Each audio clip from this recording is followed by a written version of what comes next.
dimanche 7 février. On est dans le Pas-de-Calais, on est sur le secteur Delta 3, plateforme logistique, terril 9 et 9 bis. On est parti pour une petite balade. Hello YouTube! Alors je sais très bien ce que vous allez me dire, j'étais pas forcément de bonne humeur. Et je vous avoue que, putain, pas de bonne humeur. Et pourquoi j'étais pas de bonne humeur? Eh ben je vais vous expliquer. Je prépare une sortie, je prépare une longue sortie. Je me prépare un objectif de 50 km. Je décide de retourner sur le site de Los Angeles. J'adore ce spot. J'arrive à la base 11-19. Le temps de se stationner. Et un runner qui vient de nous avertir comme quoi tout est bloqué. Accès barré. Et vous savez pourquoi? Et je vous le donne en 1000 pour des de chasseurs. Un dimanche, il fait -2. Et ils partent chasser où? Sur les terris. Alors ouais. J'étais putain énervé. Et le stress que ça vous procure, parce que vous savez que lorsque vous préparez, il y a toujours une préparation un minimum mentale pour ce type de sortie, parce que c'est quand même un effort qui va être conséquent. Et en arrivant là-bas, eh bien, bah vous imaginez, un gros putain de seum. On s'est levé, on s'est préparé inutilement à cause de ces non. Donc je repars, je me dis que je vais tenter ma chance ailleurs, et je suis déjà démoralisé, parce que je me dis... KO pour ma sortie. À proximité, il y a le site de Wany, donc j'avais été une première fois faire un repérage, Wany d'Ourges, et je me dis bon bah, au pire, je me fais la sortie longue du week-end et basta. Et c'est dans cet état d'esprit, en fait, finalement, que je me lance sur ces 50 km, sans savoir si réellement je vais tenir l'objectif, parce que à ce stade, la motivation n'est déjà plus, le plaisir en fait est gâché à cause des autres chasseurs. Et c'est ainsi que je m'élance sur ce parcours des 50 km. Soit, je suis parti sur le principe de faire 5 boucles de 10 km. La vidéo commence par mon premier ravito à 11 km. Les images qui vont suivre vous présentent tout de suite ce premier point d'étape.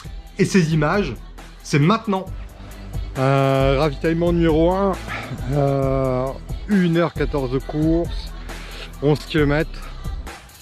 Et première boucle de repérage faite, ravito, pause.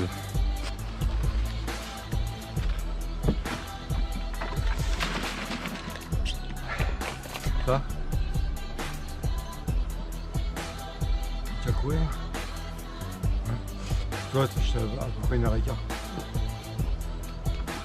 Donc je te disais, je vais certainement aller plus vite parce qu'il fallait le temps de faire la première trace. Donc tu as le premier terril qui est là. En fait, la zone elle est toute petite ici. Donc une fois que j'ai fait, tu montes très rapidement au haut du terril. Et ensuite, je suis parti de l'autre côté. T'as une banane s'il te plaît? La moitié. Donc là je repars pour un tour, je prends un GoPro avec moi, je vais faire quelques prises de vue. Et après... Un petit truc chocolat là. Puis c'est... Premier ravito, rien à dire, il fait -2 degrés, je suis déjà glacé, la trace est faite, je m'hydrate parce que je suis parti léger, et je suis plutôt bien, tranquille, glacé, mais tranquille, donc je repars vite à l'attaque.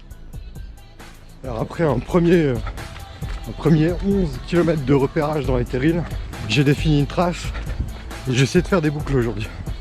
L'objectif c'est la distance, pas forcément le dénivelé, mais du dénivelé, il y en aura nécessairement un petit peu.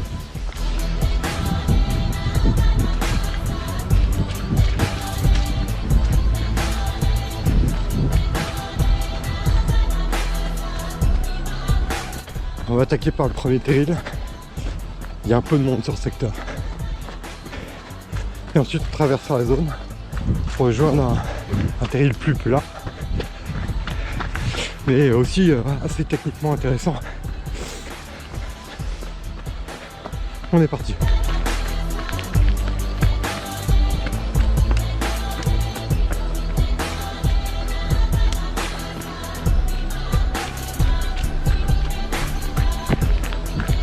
Là on s'arrêtera cette fois-ci pour faire quelques points de vue. Parce que c'est quand même chouette. Et la neige enjolive tout. Alors durant la première boucle, il y avait pas mal de coureurs, de trailers. Et je pense que certains avec des bâtons s'amusaient à monter, descendre. exercice de dénivelé, un peu ce que je peux faire aussi habituellement. Donc c'est un bon spot. Première fois qu'on met les pieds ici, mais ça a l'air d'être vachement intéressant. Alors on fait un tour sur cette zone, ensuite on monte sur le terril, et ensuite on ira juste là-bas en face s'amuser un petit peu. Les conditions sont particulièrement satisfaisantes, dans le sens que le temps il est franchement idéal. Bon, moins 4 annoncé ce matin, finalement entre moins 2 moins 1. Prévu de la neige, il neige effectivement, mais de très légers flocons. Donc c'est vraiment parfait. Il fait froid et sec, il fait plutôt beau, clair, c'est vraiment sympa. Ah, il y a du monde, hein. Apparemment le spot est fréquenté et je trouve ça un peu normal parce que c'est de bonnes conditions pour pouvoir s'entraîner, hein, mine de rien. Donc c'est un bon plan. Environ 35-40 km de chez moi, c'est parfait. Alors on peut pas monter directement par là, on va faire le tour. On passe par les barrières là-bas au fond. Et ensuite on va monter de façon circulaire. Alors on va passer la barrière qui va nous emmener à un point de vue. Alors là-bas, juste là-bas en face, le puits, quoi, l'ancienne fosse minière. On est dans une zone industrielle qui s'est greffée autour de cette zone. Et tout à l'heure, nous irons là-bas en face.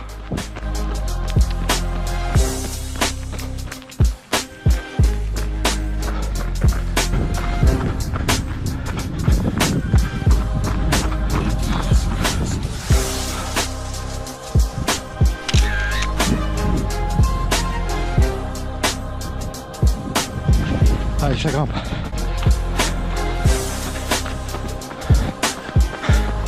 C'est parti.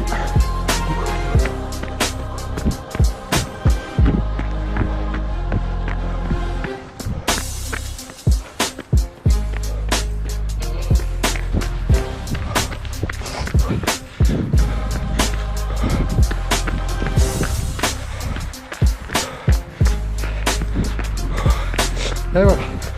On arrive à un super point de vue, parfait, magnifique. Wow.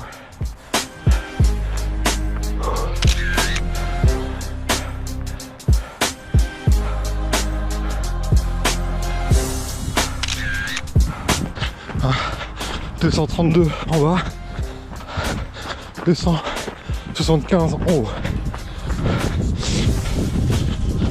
Pas énorme en termes de D+. Et on descend, parce que tout ce qui monte, forcément on descend.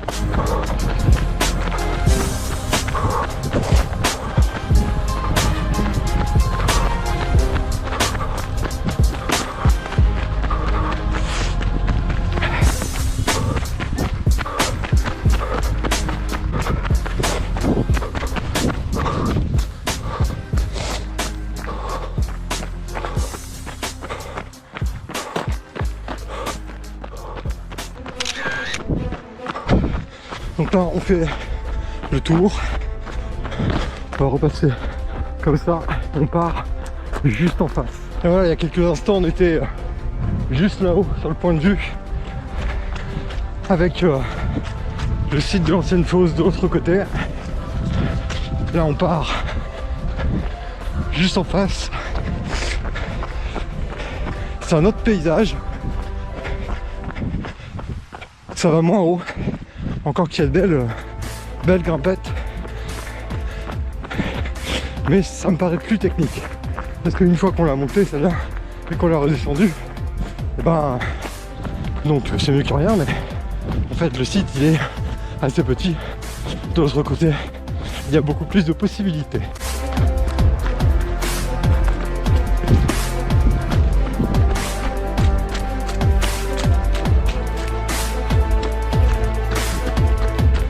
Mais un bon faux plat.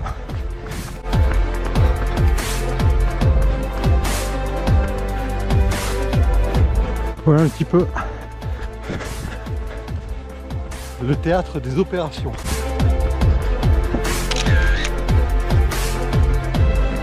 Donc il y a de quoi faire, il y a de quoi s'amuser.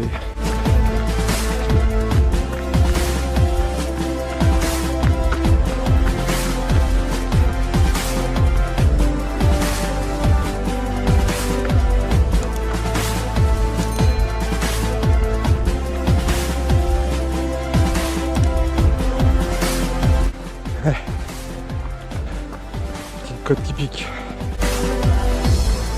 On va s'offrir un petit point de vue sympathique pour entamer les escaliers.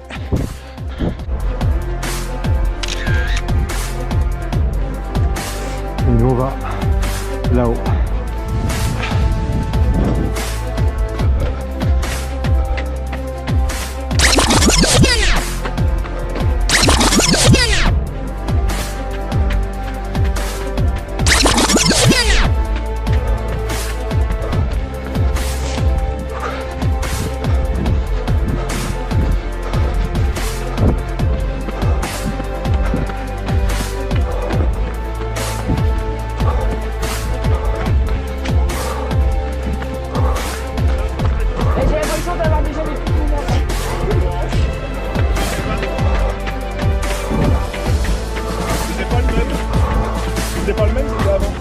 Ah bah il y a full ici, dis donc.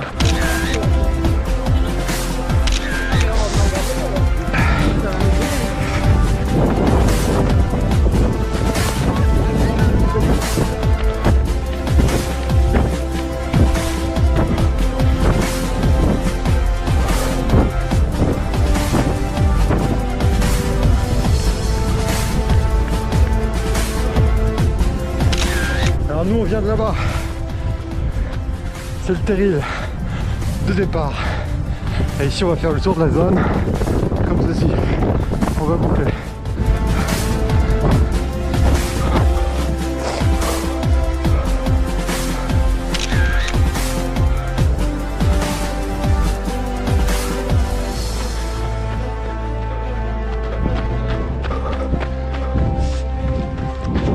Alors ici on a quand même moins de monde. Donc c'est beaucoup plus agréable pour les asociaux comme moi.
Maintenant, on fait le tour du terril. Ouais, je sais.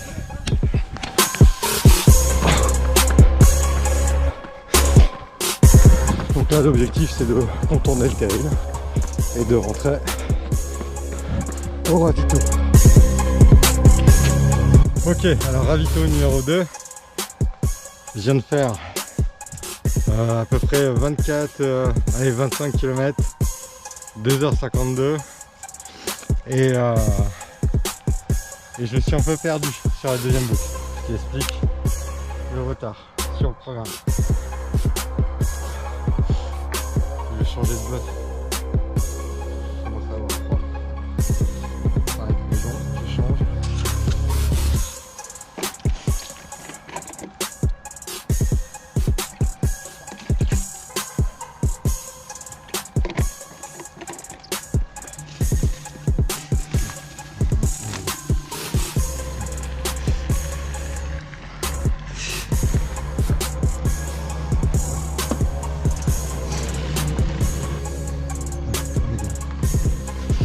Bon, après un ravito plutôt sucré-salé, une bonne hydratation, on est reparti pour un peu plus de 10 km. Troisième boucle. Ciao. Alors deuxième ravito, 25e kilomètre, toujours aussi glacé. J'avais des jambes, j'ai voulu un peu traîner. Je n'ai absolument pas respecté le principe de boucle. J'avais les jambes, un ravito un peu plus copieux, une bonne grosse hydratation et on est reparti.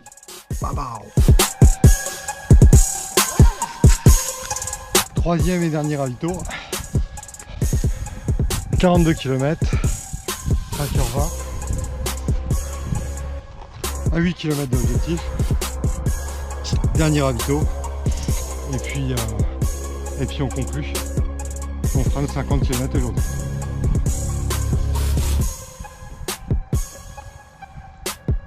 Assez fatigué, les quadris qui chauffent. Il va être temps que ça se termine quand même. Et super satisfait parce que la dernière grande distance, c'était il y a quasiment un an, c'était les 46 km du sud Touraine. Et depuis, avec les confinements, etc., les annulations de course, c'est la première grande distance que je fais de ce type. Donc très content.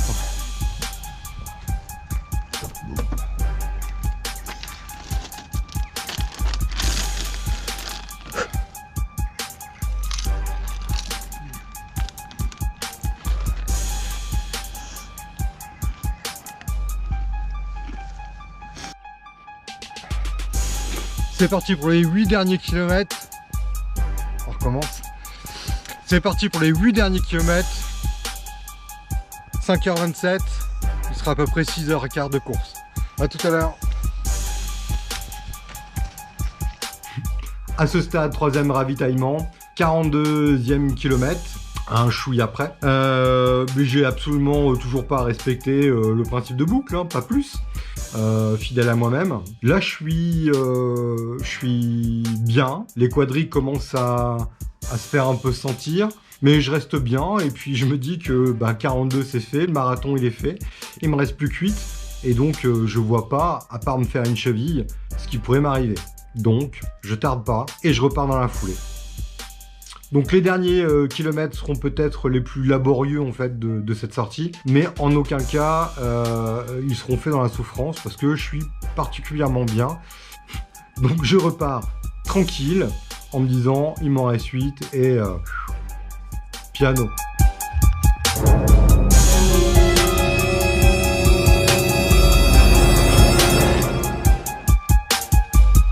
« 50 km c'est fait, on rentre et on récupère. À plus pour le débrief. » Alors là, ça me fait super plaisir ces images parce que on voit que je suis un peu fatigué quand même. Fatigué, mais heureux. C'est pas rien, hein, 50 bornes. Mais très satisfait de l'avoir fait. Quand je regarde mes temps, ils sont pas ridicules.